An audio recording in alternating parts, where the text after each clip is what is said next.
that was good for the Niners fans. I'll tell you, you get Brent Musburger, Jerry Rice, and Steve Young in a picture. I'm here for it. Here's the schedule, all right? Let's start off your Sunday on CBS. I'd say get settled a little earlier. Nate Burleson's going to be at the game. Yeah. The CBS guys. We're going to have NFL Network coverage, of course. Clear the decks. Titans at Chiefs. It starts at 3:05, not at noon or 1 o'clock like you're used to. And then it's a nighttime battle out there in the Bay. The sun will just be setting at about 3:40 Pacific. Two of the most historic franchises in NFL history. Good one, huh? The Packers and the 49ers doing it one more time, one last dance. And it got us thinking because you've got these 4 teams left and there's all these different permutations and combinations of who could end up playing in the Super Bowl. Guys, if you could combine any of them out of these 4, what do you think makes the best storyline or maybe the best, we're going to have 2 weeks of build-up. What do you think is really dived into, Kyle? Well, listen, Peter, I'm not going to dive into anything. We know you well enough that when you tee up a topic that you have a great answer for it, your hands start to shake. Yeah. I'm going to volley this thing right back at the net. I want you to go first. Well, what are we doing here? It's NFL 100. Yeah. It's the NFL's 100th year. We've been celebrating every player from the 1920s on. Hello. I'm a 1920s player. Hello. Hello. I'm better than Julio Jones. Hello. I think Super Bowl I has some real magic this year. Of course it does. Get into it. That was Packers versus Chiefs. Uh-huh. And when it was Super Bowl I, it wasn't even called Super Bowl I. It was just like the Super Bowl. And this is what it was. There was men in rocket ships to start the game. Jack Buck is calling the game, not Joe Buck. And it's Lombardi's Packers versus Hank Stram's Chiefs. Sure. And you love the music, you love people who wore suits to football games, and you love marching bands as your halftime show. To me, if this is going to be the NFL's 100th season, the coolest storyline, and I'm not saying this is the coolest matchup or the game, the coolest storyline is that in the NFL's 100th year, Boyd Dollar's not available, so the Packers have to make do, and McGee goes absolutely bonkers. Super Bowl I, to me, is what really, really sinks in for NFL 100th year. If it was Packers and Chiefs, I am not going to complain. That would be pretty cool. I have one thought on this. Okay, so if you're paying homage to that original one, remember when Baker Mayfield did the Brett Favre picture before he was drafted? Mm-hmm. Doesn't Mahomes at halftime have to get a Fresca and a cigarette? He doesn't have to smoke it. Gotta go Len Dawson. But he has to go Len Dawson at halftime with the cleans. Give me a bottle of Fresca and a cigarette in his hand. Just a quick picture. You have to. It is one of the coolest pictures ever taken in NFL history. Just for nostalgia. Right? I mean, that's it. If you're going to pay homage, that it has to be done. The entertainment for Super Bowl I were 2 men with jetpacks going whee into the sky. We now spend $100 million in bringing every pop star and celebrity to just make a cameo. Literally 2 jetpacks, men going jetpacks. And America was like, men in jetpack. Okay, so for me, if I'm looking at this game, I want a storyline behind the storyline. I want Packers, Titans. But hear me out, though. Yeah. It's not about the superstars that you think of. It's not like Aaron Rodgers. It might be the other Aaron, and it's the other running back. But he's not the other running back. When you think about this matchup between those 2 guys, one guy is completely respected. The other guy, completely disrespected. Okay. As soon as we start talking about Derrick Henry, we give him all the love in the world. And I do it here at the table. Of course, I love him. I feel like he's the reason why they're going to win this game. But then when we start talking about the Packers, it's like, Aaron Rodgers is pretty damn good, and LaFleur is a beast. It's kind of like if we were at this table here, and Kyle, you were Derrick Henry, and Aaron Jones was Peter Schrager. Yeah. Like, as soon as you mention Derrick Henry's name, like, you have to give him something. Yeah, of course. You have to give him the Russian title. What do you It's like, as soon as you start talking about Derrick Henry, a crown pops up. Oh, look at that. Hey, man, you're all pro. And then it's like, Aaron Jones, you're pretty good, but you know you're pretty good. I mean, 21 touchdowns is pretty good, but you're not a Pro Bowler. You're not all pro. I mean, you're not even one of the best running backs. We don't even talk about you. So for me, that's the matchup I want. That's the one you want? Yeah. I like when Derrick Henry does it. He looks like an evil king. I look like I'm at medieval times. What do you order? Yellow Knights. Big. Of course, the big turkey leg.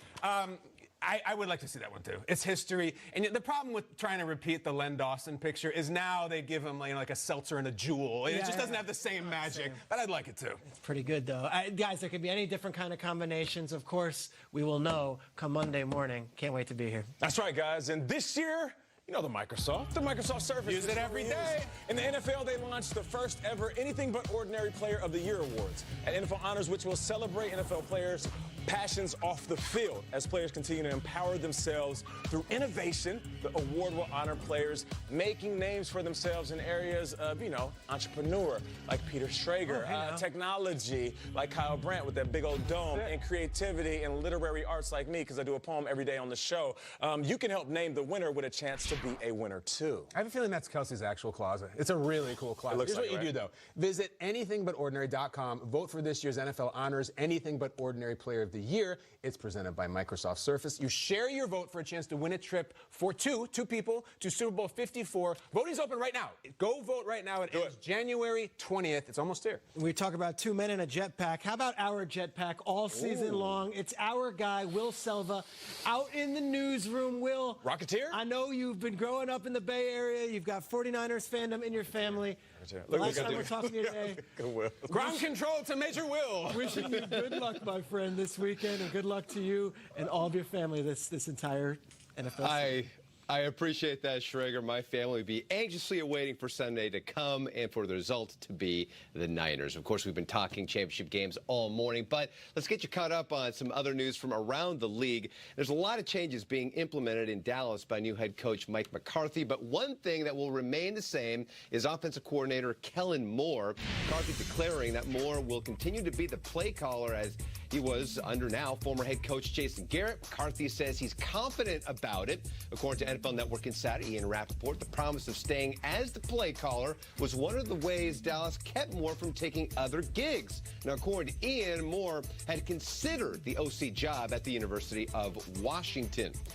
Well, wide receiver Larry Fitzgerald returning for his 17th season with the Cardinals. It's a one-year deal worth $11 million for the future Hall of Famer. Fitzgerald with an opportunity to edge his name deeper into the record books. If he gets 50 grabs in 2020, he would be tied with Hall of Famer Jerry Rice for the most 50-catch seasons in NFL history. Fitzgerald joining NFL Total Access on Thursday and talked about his decision to return for another season. Just coming back and playing with, this nucleus of guys that we have is a lot of fun. I mean, they're charismatic, young, hard-working group of men, and it's fun to be around them. Coach Cliff is, one of the better guys you ever be around. His offense is fun and innovative. He's creative every single day, coming in with something new. So it was an exciting time this year. Obviously, we didn't have the record that we would all love to have had, but, the atmosphere was always fun and positive. Well, Fitzgerald's quarterback, Kyler Murray, is a phenomenal athlete coming off a strong rookie season to boot. Definitely able to play football and baseball. Murray believes that he could play both sports in the same year. He told the Arizona Republic he would love to add that to his resume. He went on to say, they try to make you pick one, and he gets it. But, quote, I think it would be fine right now, though. I'm just focused on football. So, yes, there is a chance, I suppose, the A's still hold his baseball rights. That would be fun to see. Also fun to see more Good Morning Football, right? Well, more is coming your way, including the guys heading back outside in a New York minute. They'll give you their final thoughts ahead of Championship Sunday. On Good Morning Football. Weekend mode engaged. Let's go! I had no idea that chicken meant money. Hey, did you guys know Kyle's in shape now? Gotta be fresh. Well done. Fight! You're on a tractor with bacon. You got a lot of chicken, fam. I know how much money you got. I have the rotisserie. Sickness is negativity. You got to kill the snake. If you let him back on, he's winning. You two can stop with the snake analogies whenever you feel like it. How disrespectful. This is madness. This is the Titans. Boom! This gentleman has Andy Reid's jacket. That is a cool look. He was hopping around tailgates left and right, bringing back plates of food from absolute strangers. Get the snacks, get the snacks, get the snacks, get the snacks. Have you ever heard a 40-year-old statement that was more 40 years old than I watched 60 minutes? Well, how old are you, 13? Woo! Okay, you're speechless. First time in show history. What's up? I don't know what to say. Thank you, man. It's okay. PL's working on one from my childhood when I was a Polish Girl Scout. I'll come in and I'll hit you out of your seat. And he didn't want any of the smoke. It's weird. Old, man. I'm not taking any shots right now. End zone! Touchdown Titans! And there are no flags on the field! How do you not invest in a gentleman in a Hawaiian shirt? That look doesn't say I'm on vacation. That look says I got 9 figures, pipsqueak. No. I stay at all the bed and breakfast. It's Rodgers and Mahomes. know what? I like Bosa because he talks trash. Do it. Oh, my God. Yeah, you know, that show's pretty cool, but what if it was a little sleeker, a little cooler, and then a better set? Then if you could win a football weekend. Guys, tomorrow's starting at 9 a.m. Eastern. It is GMFB weekend.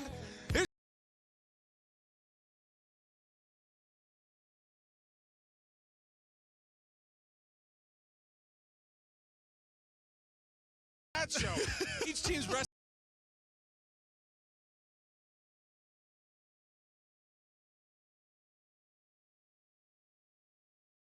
All weekend. It is 9 a.m. Eastern time, and we are outside again, Trey. Yeah, we are. We're Outside on the again. street. It's a segment we call New York Minute. Guys, let's just get into it here. We made our picks earlier today. What are your final thoughts as we head into championship weekend? We have our picks here. Kyle, let's start with you. You went 49ers and Titans. Yeah. You know what happened last weekend after the Titans won, when they beat Baltimore, the game ended, and I said, that's it. No matter what happens, I am picking the Titans in the next round. I'm not you change over the week. I'm saying, no, I'm not. And then the next day, the Chiefs happened. They went absolutely ballistic, but I stuck to my pick. Just watching them fresh off the field against Baltimore, I had to go Kansas. I had to go Tennessee. Yeah, you know, I'm looking at the Tennessee Titans game, of course. You know, when you look at how people have been trying to stop him, it just hasn't been working. And what I love most about this Chiefs defense is Tyrann Mathieu came out and said, listen, let's just call it what it is. We have to hit Derrick Henry. And I feel like they will get a shot on him, but Derrick Henry gets better quarter after quarter after. And it's going to be a little cold. It's going to be a little chilly, kind of like it is right here. And it's fitting because Derrick Henry is going to cut through that defense like I'm cutting through this jacket right now. Hey, look out. Trace, what are you thinking about? It's pretty cold, isn't it? You know, Ben Wallace versus Steph Curry. That's what it is. Right? That's the analogy I made. You got the 2004 Pistons who are just going to beat you up, and then you got Steph Curry shooting three-pointers. Yeah. That's Titans versus Chiefs. I'm here for the Andy Reid experience. I want to see Andy get to the Super Bowl. I think he's a good man, does so much great work in the community, and he's beloved around the league. I want to see the Chiefs win, and I think they will. We're almost to the offseason. Okay, we got 3 football games left, at which point we're going to have to manufacture some content as we do.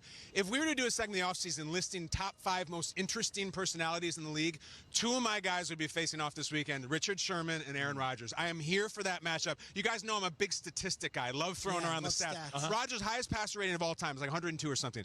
When he throws against Richard Sherman in his career, it's 58. It's really, really low. He doesn't do it much. The 2 of them, so cerebral, so competitive, going against each other, I'll sign up just for that alone. What I love about this weekend and leading into the Super Bowl is there are going to be the other guys that become household names and superstars. 49ers, a guy like Deebo Samuel. You know, when it comes to the Packers, it's the host of wide receivers outside of Devontae How about Adams. Jonnu Smith? Is that a name that could blow up this weekend? Exactly. Last week he had that big catch. And then on the flip side, you know, you look at a guy like McCole Hardman. I know we know his name and we know he's fast, but what about him or Demarcus Robinson? Like, there's going to be individuals that literally stamp their legacy this weekend. A lot of people going to be at these games, a lot of friends of the show, a lot of friends of our families.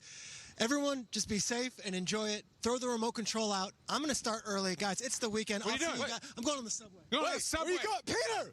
Peter, no! Drake's about to get With this 10-20, he didn't even have a crosswalk. Why is he holding his bottom? I don't know.